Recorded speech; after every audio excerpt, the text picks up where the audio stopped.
Well, welcome back to our tour through the museum with me and, of course, Dr Diane Eager. And what I thought we'd do now, Diane, is have a look at some of the examples. I've just pulled a few of them out because it's worth mentioning that there are many more fossils and artefacts than what we'll have time to go through on this series. I mean, you've seen the collection, haven't you? Yes, it's just enormous. it's enormous. And we've got box loads of stuff. So really, this series is just pulling a few select pieces out to have a bit of a look at and get a little bit deeper into the science and the point that they make behind. So there's plenty more that we could go through. This is just a little selection of that which is on display in the Creation Research Centre. There's actually an estimated 25 to 30,000 fossils and artefacts and stuff in our collection. We're in the process of cataloguing and organising and sorting all of that out, and that's something that you're helping us with as well, isn't it? So yes, I've been taking lots of photos. no, it's definitely been great. So let's have a look through some of these, because really we're dealing with fossils here, and what we're looking at here, Diane, are rapid fossilisation or evidence of rapid fossilisation. So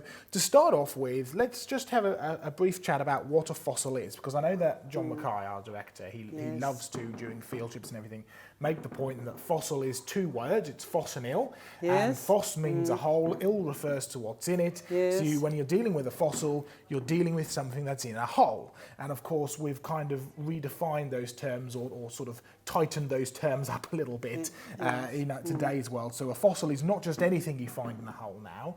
Specifically, it's remains of creatures or organisms from the past that have been preserved, usually in stone, not necessarily turned to stone. No, not necessarily, just simply buried in stone or and in fact, in even things like your woolly mammoths, which are preserved in permafrost, which is a mixture of frozen mud and water. That's they're considered as fossils. It's preserved in a stone, in a rock, in a solid muddy grouping, whatever. So we've got some examples of fossils here. And Diane, I know you've been to museums all over the world, and the Natural History Museum, as I have. What's the standard overview that they give you when it comes to creating fossils? Well, the usual story is that something dies, and if it's a sea creature, it sinks to the bottom. If it's a land creature, it just collapses in a heap on the land. And then slowly and gradually sediment gets overlaid, and eventually it becomes a fossil. It's a process which is claimed to take vast periods of time, particularly to end up actually fossilising the creature, whether that's by permineralisation, so minerals permeating it, whether it's petrification, so being replaced and turned to stone, whether it's carbonisation, so chemical alteration, or so on and so forth. So these are all different forms of lithification or fossilisation. There's many different types, but the general story that they tell you is it takes vast periods of time.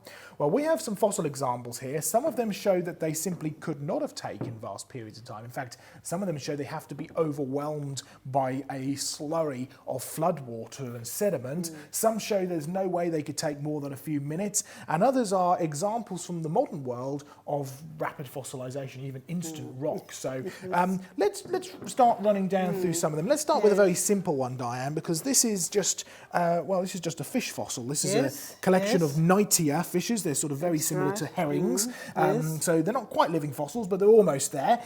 These are from the Green River Formation in Wyoming. There's a lovely, slightly different shaped fish here as well. And then you've got an entire slab of Knightia fishes here. Let me hold these up so you can see them. I mean, absolutely beautiful, a huge accumulation of fish fossils all together, and they've been carefully kind of cleaned and etched out. You can even see there's some more looks sort of hidden under there. In fact, this is a good example of how you can often find these fossils, because these have all been cleaned up, but often when you just split the rock, you just see them just like that, a little outline.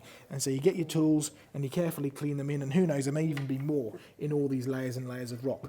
Now, the Green River Formation is famous for what it's called its varves, right? Yes. If you have a look on the top here, Diane, you should just be able to see. Can you see all the different little layers there? Very teeny tiny layers, alternating sort of a whitey cream and a black.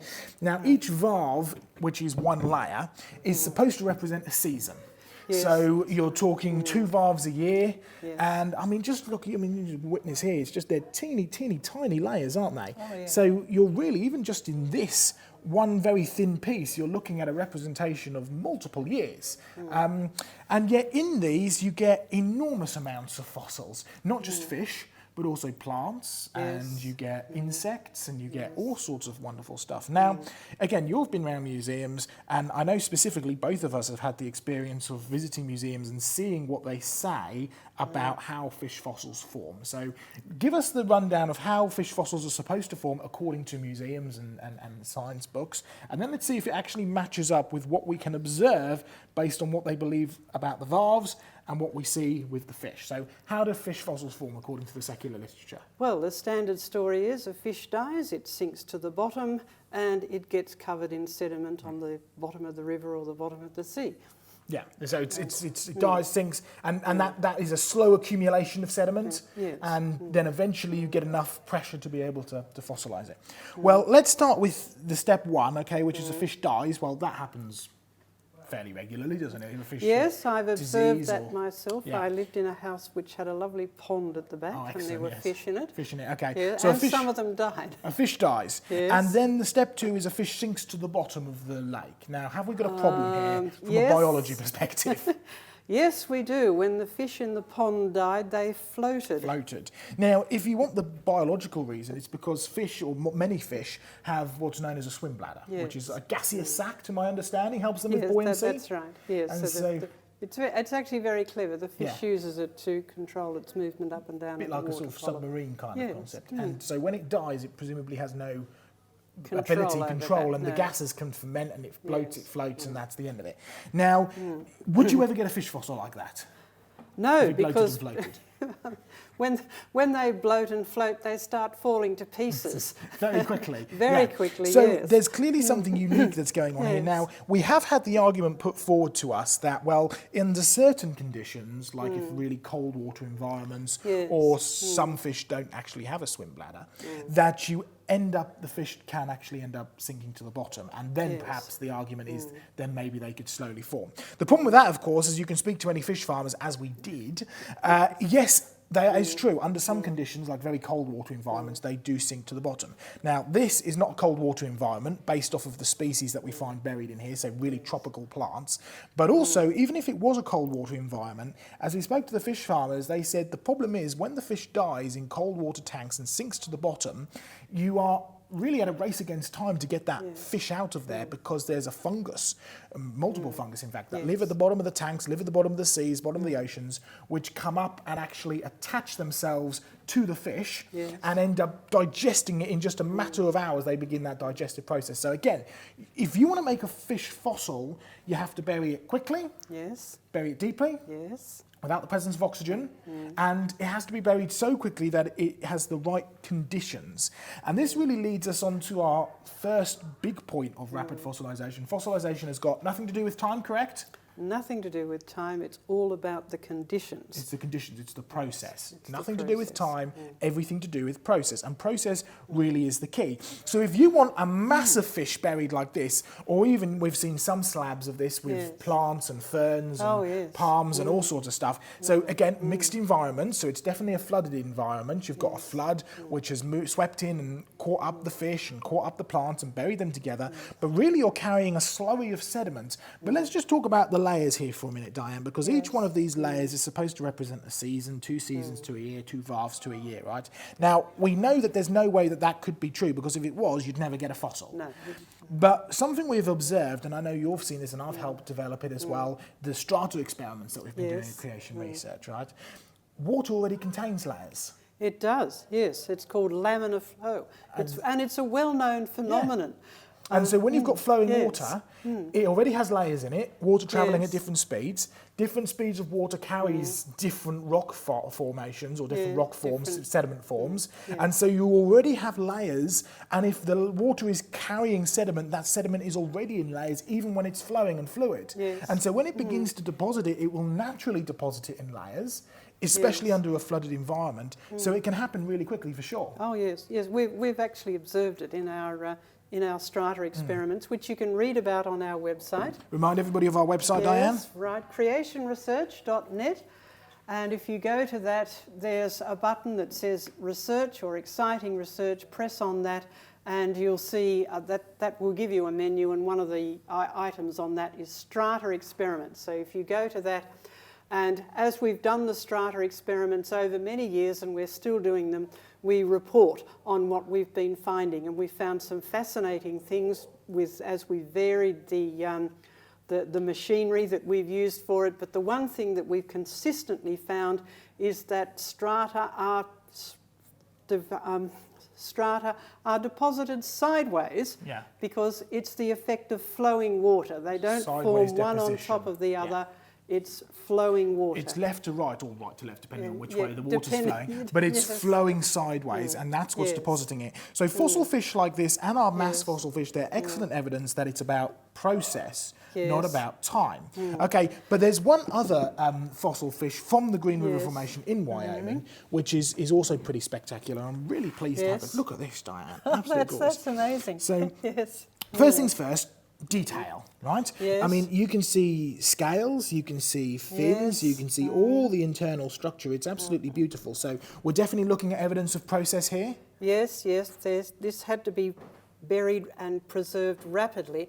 Otherwise, all of those internal structures would have just degenerated very, very quickly. So it's an excellent example, as we're looking at with our big fish slabs, it's rapid burial, extremely quickly. But what we actually have here is, you can see we have this, well, you've got big fish here, little fish here, and little fish is coming out of big fish's mouth. Now, when we first found this fossil, it was actually on display in Lyme Regis in a big fossil shop, and I had a very hefty price tag on it as well, and I said to the guy, can I take some photographs of it, right, which I did, because when I first spotted it, I thought that big fish was in the process of eating little fish, that it had been caught so quickly, it was in a snapshot of being eaten, right? Yes. And of course the argument that's standard is that he started eating it and got choked and had to die and sank to the bottom there, but we know that couldn't have possibly been.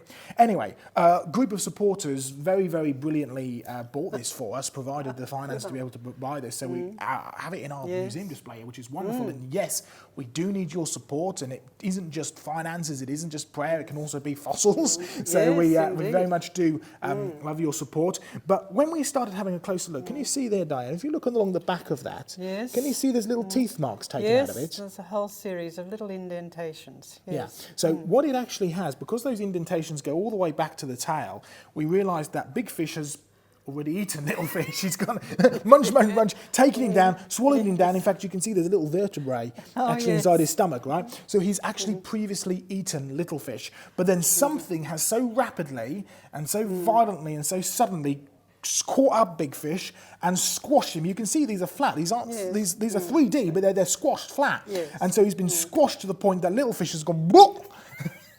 It's just popped straight back out of his stomach again. So it's not only evidence of rapid burial, it's evidence of such sudden burial and such ferocious burial, and under such pressure. Again, it goes back to that process, doesn't it? Yes. It's been squashed and little fish has been forced out. And in fact, Diane, I know in Australia you have another example from the Green River Formation. We do have a similar one, except that the little fish had been digested a little bit further along. It's a vomiting fish, basically. So yes, you can see this you can really clearly see it as it's coming out. Of its mouth. So again, but it's got nowhere to go. The fact that you've got this vomit, and sometimes you even find it coming out the other end as well, don't you? But it's got nowhere to go. It's caught up so suddenly and so rapidly in its slurry of sediment that it's been buried in. It just has no chance to go anywhere. So this isn't a slow, gradual burial and fossilisation. This is a rapid and sudden and extremely quick burial and fossilisation process, and it is a process. The process is the key. Yes, to actually, it's right. got to be process. It's got nothing to do with time.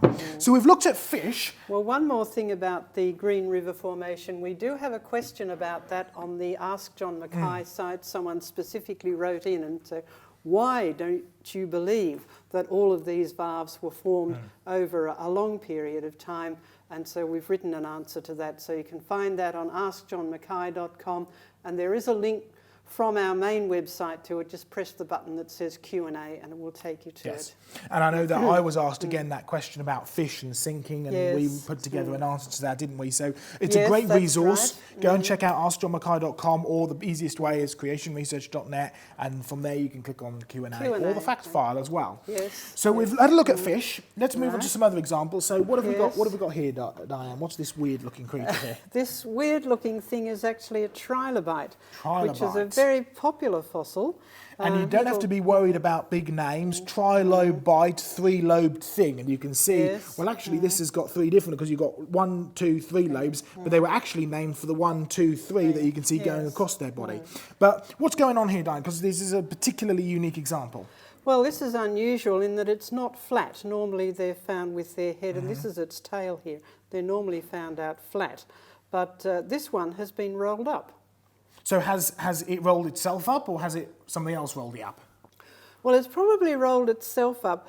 These are now extinct, so we really can't observe their behaviour, but they're very much like some little bugs that we know about that are literally called roly-polies. Roly-polies, or pill bugs, or wood louse. There's lots of different names for them. That's right. And they're in the same kind of grouping, they're aren't they? They're the same kind of grouping. They have the same sort of structure.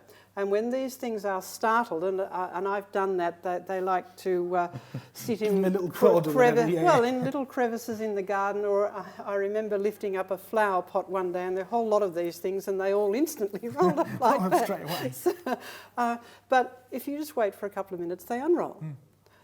So this rolling happens very, very rapidly, and then if you leave them alone, they'll just unroll and get on with their scrounging around. So this is something that's been buried while it's rolled up. So two things. Number one, something frightened it seconds before it got buried. And secondly, it's been buried alive.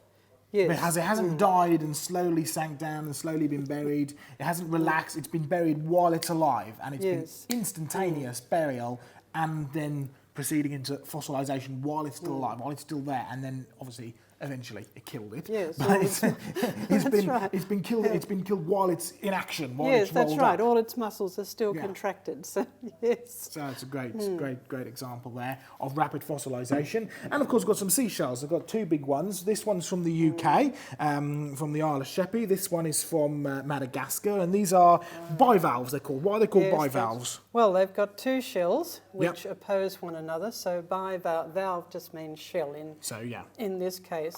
And again, they're closed, and this is another case of being buried while your muscles are in action, because these do in life. They open and close, and they have they can clap along, can't they? The seabed. They can that's right. In fact, that's how they move about.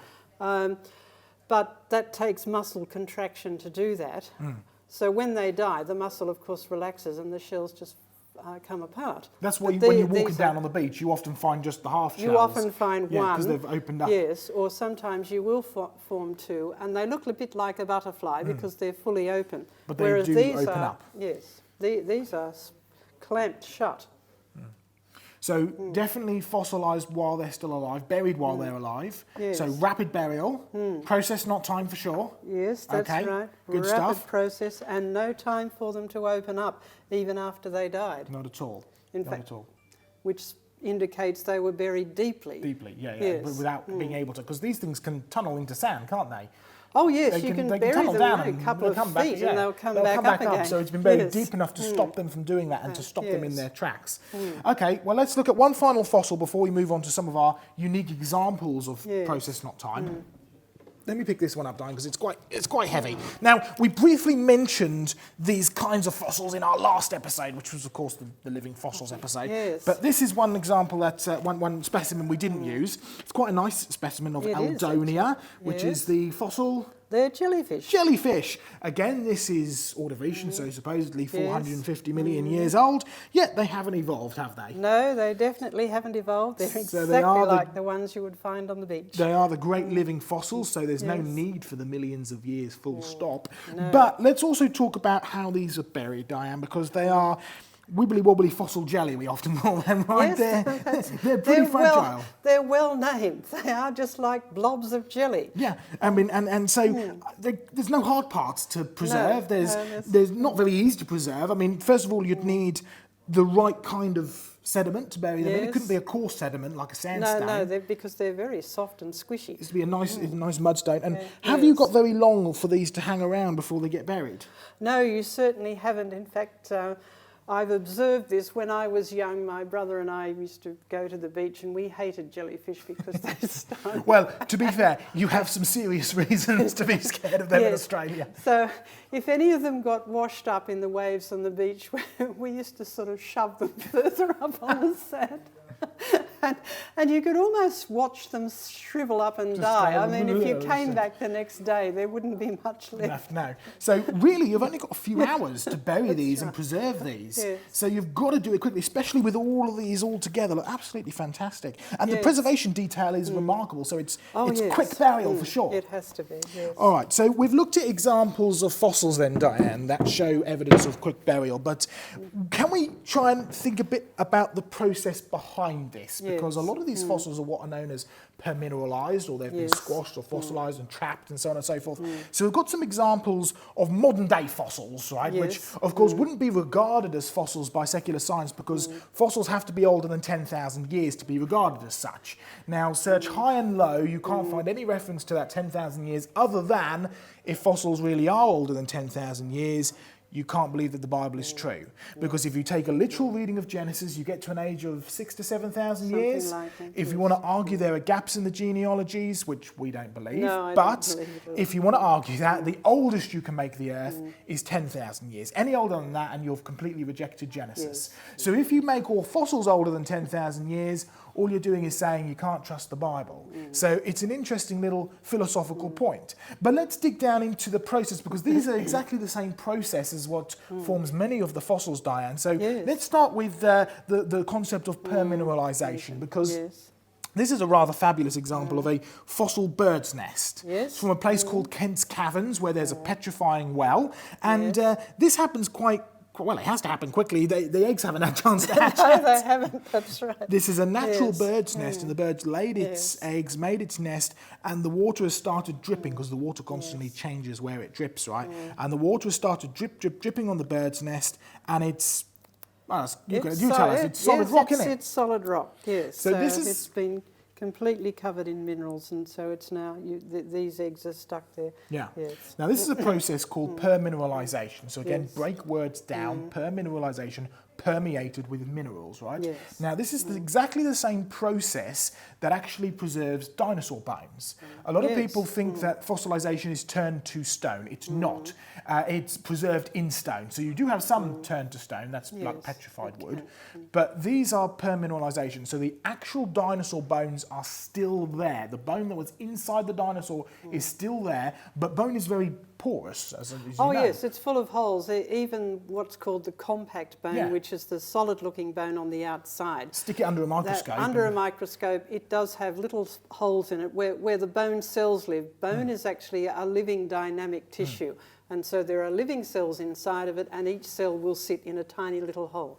So bone is extremely porous. So if you bury it under the right conditions, in the right sediment, those minerals will permeate the bone, fill up all of the bone, whether it's the very porous inner marrow or whether it's the really dense. It's like you say, it's still full of holes. So it'll completely impregnate and can trap and encase, and it's permineralization. But the actual original bone is still there, and that's important for a point in a later episode, by the way. So this is exactly the same process as what fossilizes dinosaur bones. There's nothing different in it. Nothing different. And yet this happened in just a matter of, well, it had to be weeks, didn't it? Because the eggs haven't hatched out yet. Days to weeks. In fact, you can go one step further. This is from another famous place called the Kolovovari in the Czech Republic, and I actually bought these are mass produced there. You have these wonderful mineral springs which are full of a mineral called aragonite. It's a type of calcium carbonate, so the same kind of stuff that stalactites and stalagmites and chalk is made from.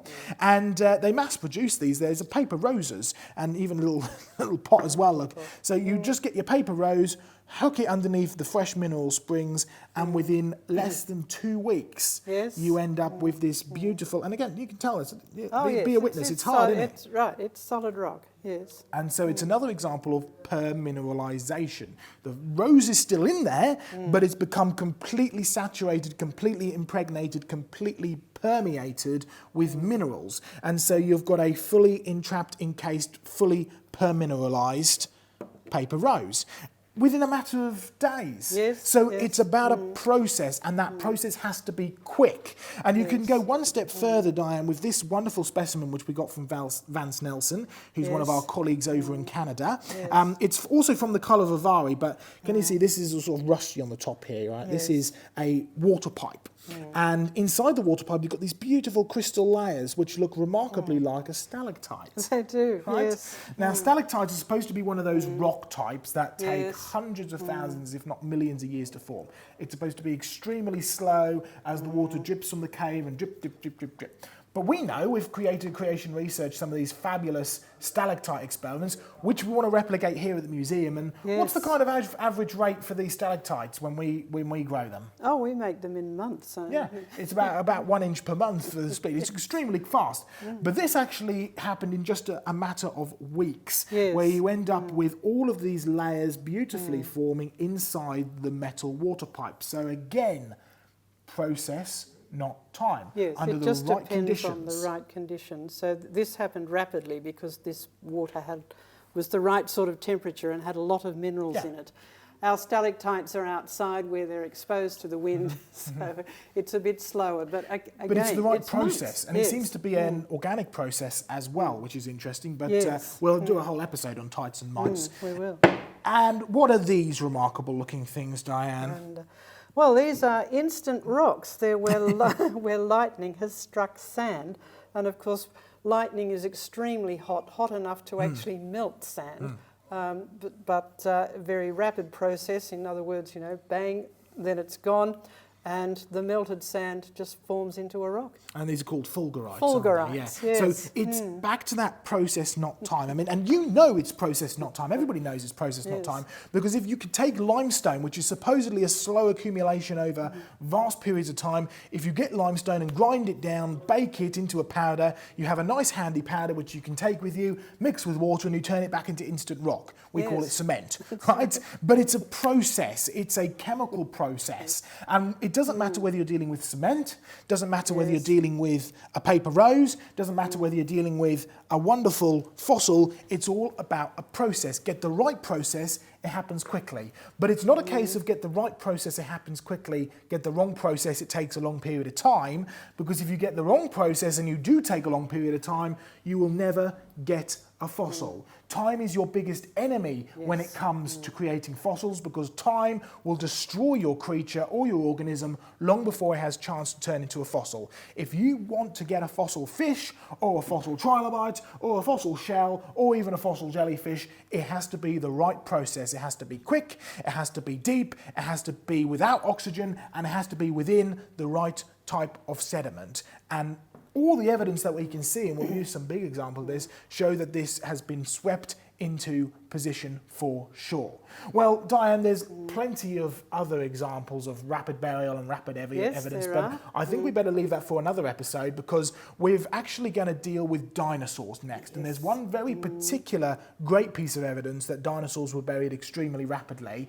But also here at the museum, we've got some enormous fossils, which we've just recently been spent some time with our workers getting them all hung up and fixed and sorted and stuff. So I think that should also be a separate episode on itself, go around some of our big fossils. So by no means is this the only evidence we have. It's a very small selection, but it just gives you a little taste as to the abundance of evidence that we have here on display. So I've been really enjoying this. Have you been enjoying this, Diane? Oh, it's been wonderful. And so make sure you tune in next time as we deal with dinosaurs next. Oh, yes. And plenty of other evidence as we carry on round.